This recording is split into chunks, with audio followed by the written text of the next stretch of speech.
agencies, syempre yung DA, meron din po silang, nabibigyan din po sila ng kopya.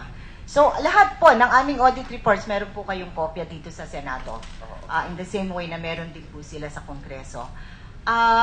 What we did last year, 2 years ago, kasi po, when I came in, I saw the billions in unliquidated cash advances or cash transfers. So, what we did was, sabi ko, we better make a final demand on all of these agencies, no, to do something about it. And we even published that in the newspaper. My theory being that we have a provision in law. So, kaya nga, meron mo tayong batas yung pagpapatupad lang. We have a provision of criminal law that when somebody is given a cash advance and is not able to liquidate that, within the prescribed period and upon demand, no, there is already a presumption in law that that money was malversed.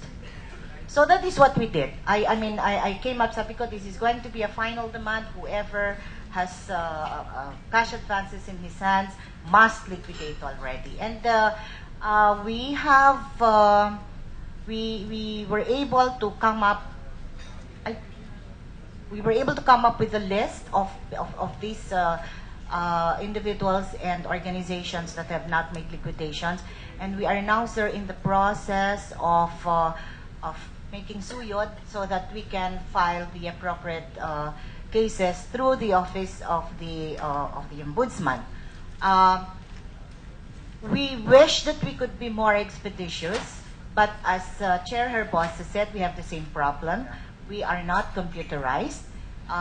We're beginning to get computerized, but notwithstanding, we are doing our best to address this matter. May I clarify that, ma'am? So, you're saying that currently, apart from everything else that COA is doing, you're putting together the list of unliquidated cash advances which have lasted maybe at minimum of a year or 6 months? Gaano po katagal yung mga unliquidated cash advance na yan? Sir, 10 years back. 10 years, but 10, 15 years so back. 15 yes, years, yes. hindi pa nababayaran. Hindi pa po. And you're putting together this list and you will file criminal Yes, sir. charges Yes, against sir.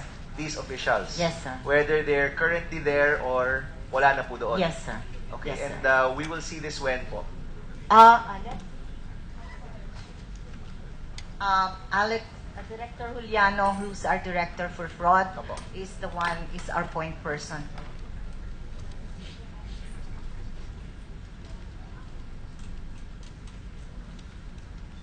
Two more months to go daw, sir. And if you can give us just a preview, ma'am, what amounts are we talking about and how long po ito na hindi naliliquidate?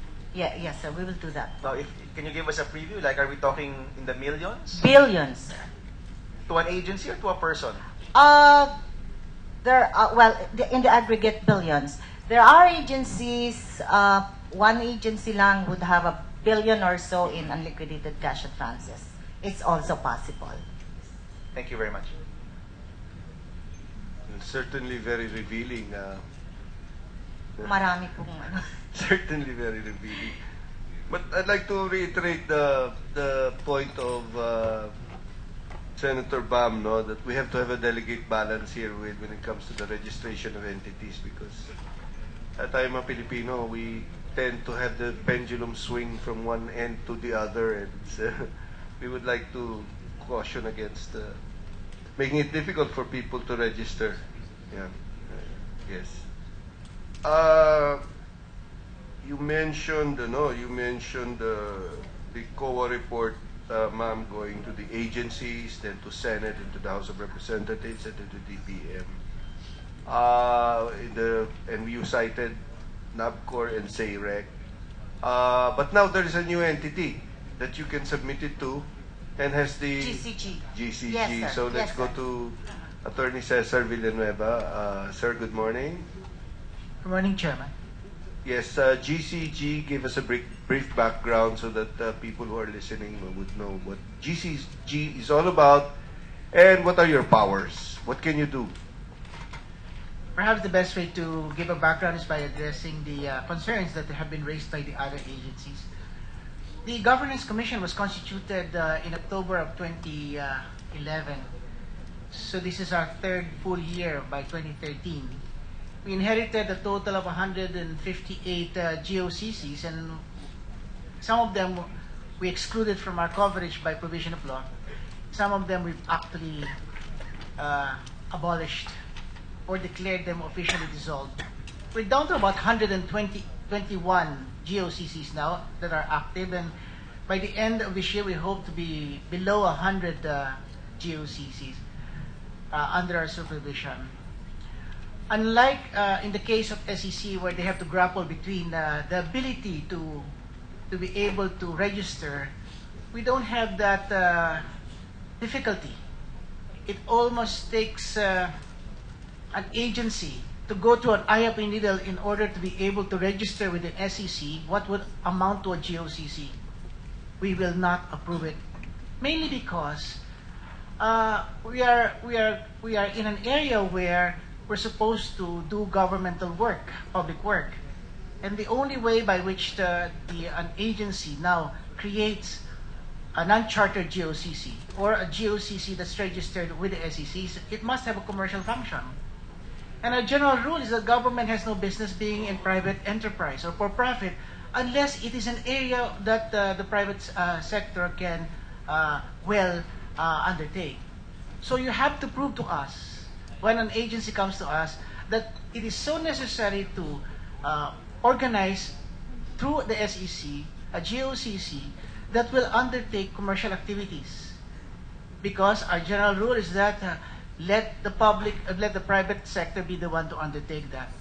So that's what we also did under our charter. We granted the mandate to look at every GOCC that's there and to determine whether it's still relevant to national development.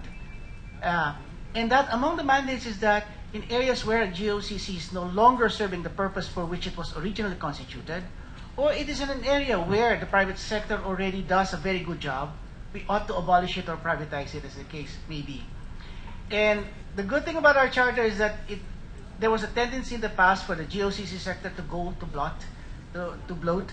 And today, there is not a single GOCC, non-chartered GOCC, that can be created unless the law says there is a recommendation coming from the GCG to the SEC in order for it to be approved.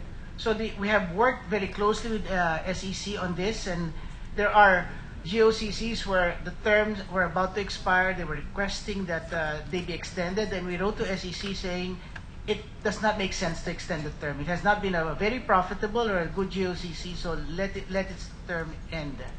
There are GOCCs that, because they're governed by their own board, who want to expand to increase their mandate or to source more capital, and they would do that through SEC in the past. They cannot do that now without going through us. So that's what we want to do. We want to make sure that there's no GOCC that is operating out there that is not fulfilling the national development mandate.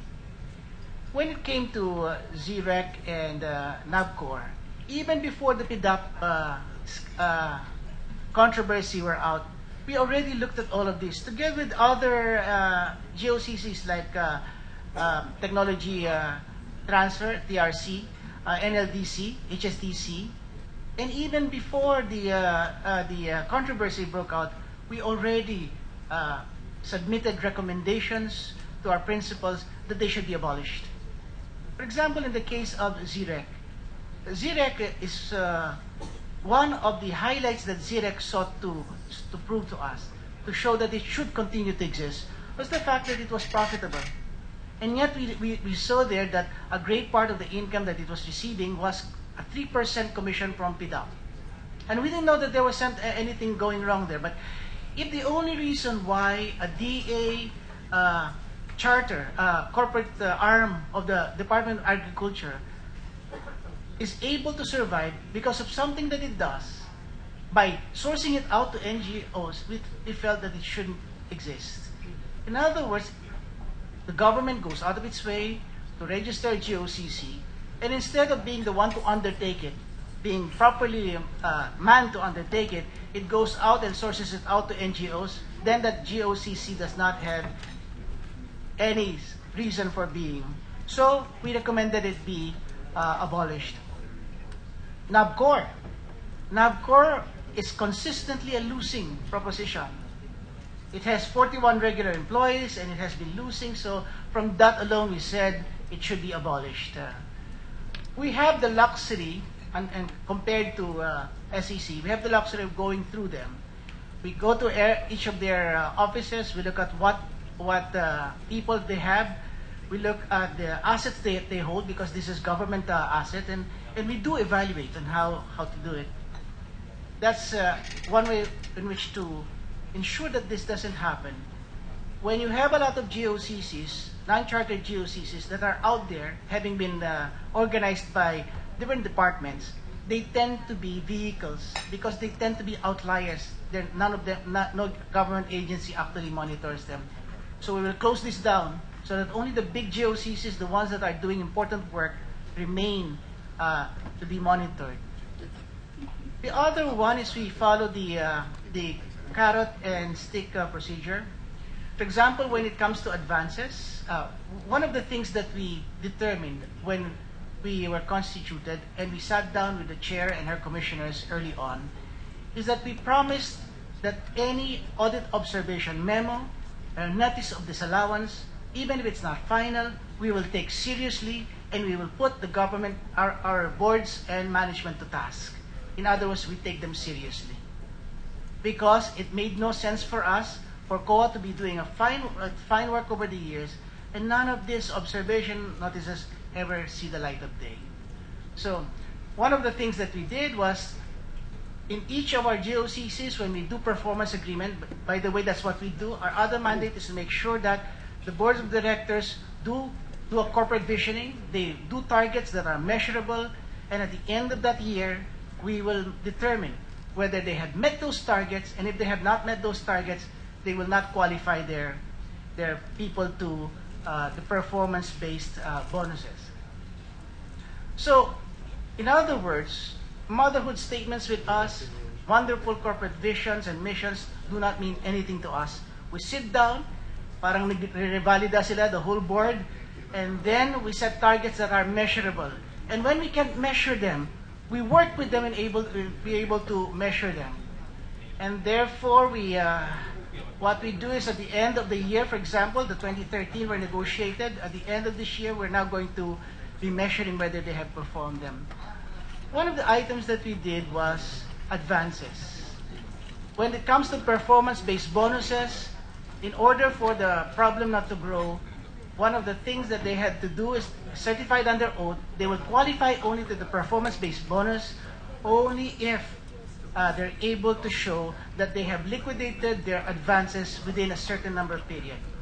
If they're unable to do that, then they do not qualify for the performance-based bonus. That's quite telling, Mr. Chairman. The reason for that is